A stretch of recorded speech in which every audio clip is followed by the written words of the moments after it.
Et le désastre continue pour le peut-être futur film des studios Marvel, Blade. On voit ça ensemble.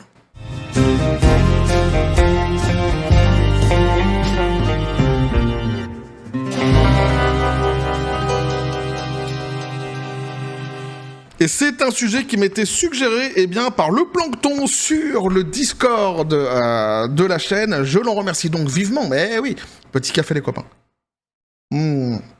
Le Plancton qui m'a en plus fourni un article sur lequel je ne vais pas m'appuyer ici en base de lecture de cette vidéo. Néanmoins, je vais choper quelques petites informations complémentaires qui iront très bien avec l'article que j'ai choisi de vous soumettre ici. Attention, c'est le moment entertainment, c'est le moment spectacle, c'est le moment miracle presque, même j'ai presque envie de te dire. Je vais faire ici devant toi un tour de magie extraordinaire que tu n'auras jamais vu auparavant, sans subterfuge ni rien, qui te montrera à quel point, je n'ai pas froid aux yeux. Regarde bien cette cuillère, elle va tenir toute seule. Je dis bien, elle va tenir toute seule sur mon nez. Sans subterfuge, il n'y a pas de ficelle. Hein, voilà. Ah oui, c'est très étonnant. Ah ouais, mais je te dis, c'est ça, tu vois, ça c'est la vraie magie. Alors je suis évidemment disponible pour les mariages, les communions, les baptêmes, les bar mitzvahs, les bat mitzvahs aussi, les circoncisions, pourquoi pas, les enterrements, c'est moins joyeux pour faire ce tour-ci, mais c'est vrai que ça en jette. J'ai pour objectif d'en faire un tour international. Alors pour l'instant, j'ai un titre comme ça pour ce tour de magie fabuleux et inédit, néanmoins, qui serait donc la cuillère en lévitation sur le nez. Mais je suis pas sûr encore du titre. D'abord, je le trouve trop long et en plus, elle est pas vraiment en lévitation. Mais je travaille dessus. J'ai des gars là-dessus qui travaillent justement sur ce titre et je compte bien épater le monde entier. Ah, c'est choquant, mais je sais bien, mais moi aussi je suis choqué de moi-même, Ouais, mais c'est la magie, qu'est-ce que je te dis? Bref, donc ici, Blade, qu'en est-il de Blade? Bah ouais, mais de catastrophe en catastrophe, ce film Blade, aujourd'hui de désastre en désastre, même devrais-je dire, on avait vu par le passé, après ce tour merveilleux que je viens de vous jouer sous vos yeux ébahis, on avait vu par le passé que l'acteur principal lui-même, avait menacé de se barrer de cette fameuse production. Pourquoi? Parce que tous les scénarios, et il y en a eu beaucoup, qui lui ont été présentés, étaient des scénarios systématiquement wokisés. Alors, en règle générale, les scénarios qui sont wokisés sont tout à fait absurdes, mais ceux-là, ils étaient quand même assez gratinés, et tenaient franchement le top, le podium, des scénarios les plus absurdes qu'on avait pu lire concernant une production qui serait wokisée. On avait eu la chance d'en lire quelques ébauches ensemble lors d'une précédente vidéo.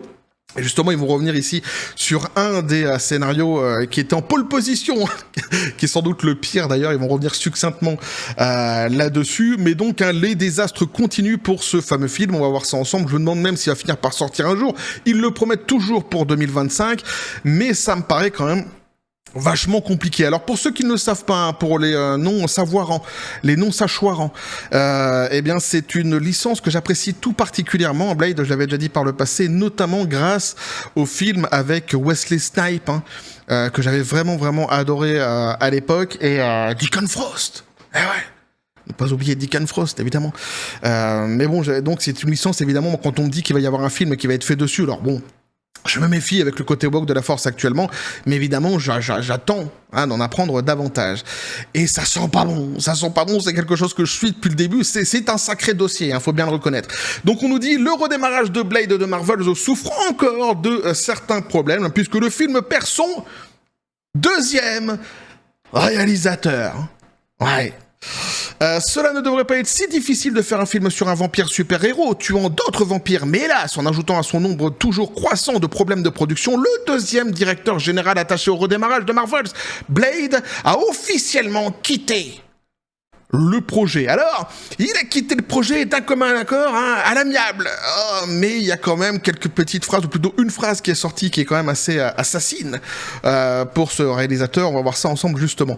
Donc, comme Humberto et non Eco, mais Gonzalez de The Wap l'a appris pour la première fois via les propres sources présumées du média, le réalisateur Yann Demange s'est éloigné de la sortie Marvel Cinematic Universe il y a quelques temps et à l'amiable, nous dit-on ici. D'un commun accord entre amis, il n'y a pas de souci. Malheureusement pour les curieux, ces sources n'ont fourni aucun détail sur les raisons pour lesquelles le réalisateur de l'épisode pilote de Lovecraft Country a démissionné. Cependant, un initié a affirmé que selon les hauts responsables de Marvel, le gratin, Kevin Feige, alors on nous dit entre guillemets, bien faire Blade est bien plus important que de sortir le film.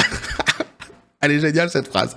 T'imagines, toi, quand ils ont licencié Demange, comment, monsieur Yann Demange, oui. Alors, ce qui va se passer, c'est que comme un accord, à l'amiable, ensemble, hein, évidemment, en se serrant la main, tels des amis d'enfance, en se prenant dans les bras, moi, hein, on va même se prendre dans les bras, si, parce qu'il faut respecter ma sensibilité, j'ai envie de te prendre dans mes bras, c'est comme ça. Bah, tu vas être dégagé quand même. Tu vas, ouais, non, si, on va te virer. Alors, par contre, ça n'a rien à voir avec le fait que tu travailles comme une merde. Hein. Ah non, ça n'a rien à voir avec le fait qu'on trouve que tout ce que tu fais, c'est médiocre. Seulement, ce qu'on s'est dit, c'est que bien faire Blade est plus important que de sortir le film. Bon, hein, mais ça n'a rien à voir avec ton travail, qu'on a apprécié par ailleurs. Au revoir quand même, et câlin tout de même. Mais c'est quand même assez hallucinant cette phrase. Le mec qui s'est fait dégager, en fait, ils n'ont pas du tout aimé son travail. C'est pas le premier, hein.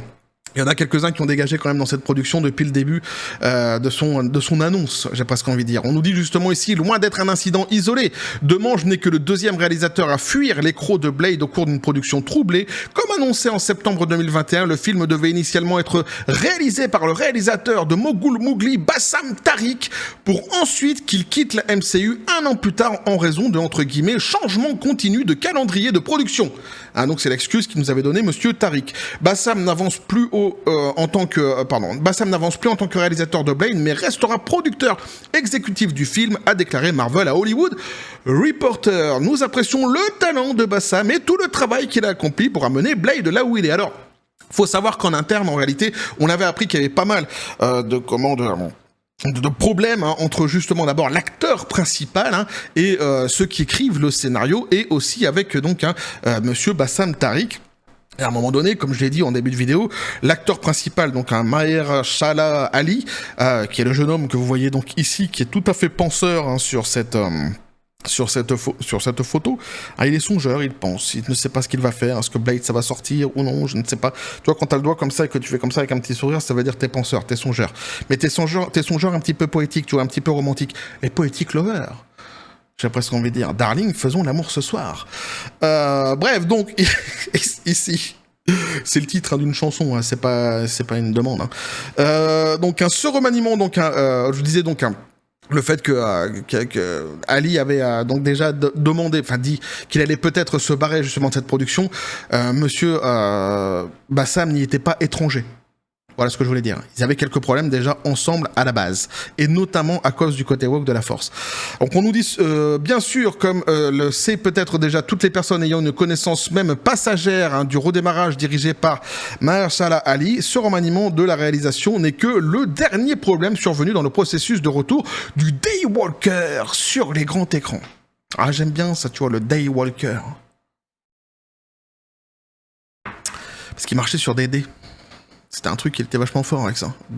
Presque plus fort que moi avec la cuillère. Sur des dés, hein, pas des dés. Les dés, pas des dés. Pas le type dans le PMU.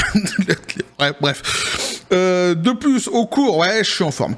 Au cours de ces 5 années qui ont suivi sa première révélation, Marvel's Blade a vu son scénario réécrit au moins 6 fois, se transformant finalement dans une histoire de girl boss destinée à faire de la fille du héros titulaire le véritable chasseur de vampires de la franchise en un simple conte de Blade tue des vampires. Alors évidemment, on avait vu ça ensemble par les passés, effectivement, ce fameux scénario qui est sans doute le scénario le plus absurde qui m'a été donné de lire concernant une production wokisée, où on avait vu effectivement donc que ce serait la fille de Blade qui à la fin, je sais plus ce qu'elle fait avec son père, je sais plus si elle lui boit le sang ou si elle le tue, je sais pas quoi, ou si elle le tue et puis elle lui boit le sang ou l'inverse. Mais enfin, elle se transforme en méga super héros. Tu vois, c'est tu vois Son Goku transformation 4. Ouais, je sais, il y en a eu d'autres, mais moi j'aime bien la 4, tu vois, avec les poils comme ça, tout en rose. Même si c'est la seule chose, quelque part, que je peux garder de Dragon Ball GT. Enfin bref, je vais pas m'avancer là-dessus. Eh bien, c'est rien à côté de ce que elle est devenue. Elle était devenue super god, quoi, tu vois. Dans le scénario, c'était un truc de dingue. Ah ouais, mais elle était... c'était... Dieu à côté, non. Loin. Mais elle, bien plus. Ah ouais, si, c'était un scénario quand même assez fabuleux. Donc on sait pas, d'ailleurs on sait pas s'ils l'ont gardé ce scénario. Normalement non, hein, c'était justement une des remarques qu'avait fait l'acteur principal pour laquelle justement il voulait se barrer, hein, ce fameux scénario. Alors, mais à l'époque, souvenez-vous, hein, le réalisateur justement qui dégage maintenant voulait continuer avec ce scénario aussi. Alors c'est pour ça que peut-être que ceci explique cela. Je reviendrai à la fin de la vidéo sur ce que je viens de dire ici pour vous expliquer ce que j'en pense. Alors sa date de sortie a été repoussée au moins 3 fois et le patron de Marvel Studios, Kevin Feige, aurait perdu son sang-froid face à la qualité épouvantable de la pré-production du film. Et pourtant il en a accepté des merdes, Kevin Feige, dernièrement. Donc c'est dire le niveau de ce Blade jusqu'ici. À l'heure actuelle, si jamais cela se matérialise, et soyons honnêtes, les chances semblent minces, Marvel The Blade dégainera son katana le 7 novembre 2025. Alors, donc il est toujours prévu pour 2025, et la petite information complémentaire que j'ai chopée sur l'article qui m'a été fourni par le Plancton, c'est celle-ci. Donc on nous dit, le média américain avance néanmoins que Eric Pearson, son nom c'est Pearson, Black Widow et Thor Ragnarok s'attachent à la réécriture du scénario de Michael Starkbury, et donc un Mahershala Ali, et quant à lui toujours rattaché au personnage principal. C'est important donc de le préciser qu'il est toujours rattaché au personnage principal, effectivement, parce que comme je l'avais dit, il avait menacé de se barrer. Et donc, on arrive sur mon hypothèse. Mon hypothèse est la suivante: le réalisateur, ici, qui dégage, par le passé, lorsqu'on avait lu ensemble les scénarios grotesques qui avaient été proposés pour ce film, et notamment celui qui a été évoqué ici dans cet article-là, avec le girl boss, machin, la fille de Blade, etc. Enfin, un truc complètement débile. Le réalisateur de l'époque, lui, voulait continuer, en fait, avec ce scénario-là. Et on savait que l'acteur principal, lui, justement, c'est parce que il y avait trop de wokisme dans les scénarios qui lui étaient proposés, pour lui, il trouvait ça absurde. À chaque fois, les scénarios étaient absurdes et ça le gonflait. Mais davantage, en fait, ce scénario-ci, ça avait été pour lui, à l'époque, on avait vu ensemble, la goutte d'eau, quelque part, qui faisait déborder le vase. Donc, ce qu'on apprend maintenant, c'est que, l'acteur principal se barre pas, il est bien là, il reste. Néanmoins, le réalisateur, lui, se fait dégager. Donc, il y a peut-être eu un compromis qui a été décidé en interne, avec chez Marvel, dans les studios Marvel, pour garder justement cet acteur qui est quelque part validé, on pourrait dire. En tous les cas, il y en a beaucoup qui l'attendent. Dans ce film aussi, Blade, c'est un acteur qui correspond en tous les cas au personnage. Pour une fois, voyez-vous, lorsqu'on a un film Blade qui sort, évidemment, une suite en plus des films avec Wesley Snipes qui sort, on s'attend évidemment à avoir un personnage noir, comme l'était Wesley Snipes. Ils n'ont pas mis ici une personne qui était blanche en personnage principal, donc ils n'ont pas dénaturé sur l'autel d'une idéologie quelconque cette production. Donc, mais il faut le remarquer, quand ça colle au matériel source, c'est toujours quand même assez plaisant. Et donc c'est vrai que c'est un acteur qui est quand même assez apprécié, donc qu'on attend de voir justement ce qu'il va donner dans cette fameuse production. Donc à mon avis, ils ont fait le choix de garder cet acteur qui est plutôt apprécié et de dégager donc le réalisateur qui lui était arc-bouté sur son scénario à la con. Et aujourd'hui, on comprend qu'en fait, ce qui est terrible, c'est que le scénario va être repris. On nous dit ici que le scénario est repris. Donc repris à quel niveau ? Le film est prévu pour 2025. Ça sent quand même pas très très bon, à moins qu'il soit une fois de plus repoussé. Mais donc, en gros, on peut dire qu'il n'y a pas de scénario. Puisqu'il est repris, on ne sait pas exactement à quelle mesure, à quel niveau sera-t-il repris. Donc on verra exactement ce qu'il en sera. Bref, de toute façon, je vais continuer à suivre ce fameux dossier Blade. Pourquoi ? Parce que comme je l'ai dit, c'est une licence que j'apprécie tout particulièrement. Donc je vais continuer à suivre tout cela et je vous donnerai toutes les informations que je pourrai trouver à chaque fois qu'elles tomberont. Bon, je fais un petit pronostic. Je dirais qu'au minimum, il sera retardé, sans doute. Il ne sortira pas en 2025, mais qu'il y a aussi de fortes chances qu'il le finisse par pas sortir avant plusieurs années. Peut-être que ce projet-ci en lui-même sera abandonné. Moi, je le vois plus retardé que abandonné définitivement. Mais on verra. Si ça se trouve, il sera même pas retardé et puis sortira en 2025 de manière tout à fait extraordinaire, magique, un petit peu comme le coup de la cuillère. Mais tout est possible, tu vois. La magie existe, donc forcément tout est possible. Bref, on va continuer à suivre tout cela. N'hésitez pas à me dire ce que vous en pensez dans les commentaires, à vous abonner si le contenu vous a plu, à activer la petite cloche pour les prochaines notifications, les prochaines vidéos qui vont arriver, à balancer un like, à partager la vidéo. Vous avez mon link sur le Discord et le Facebook de la chaîne qui sont dans la description des vidéos. N'hésitez pas à venir et à basculer du côté de la force absurde des réseaux sociaux. Sur ce, les copains, je vous dis comme toujours à la John Spartan, paix et félicité. Le pistolet à prout s'est refait une deuxième santé, donc c'est à toi. Le mot de la fin.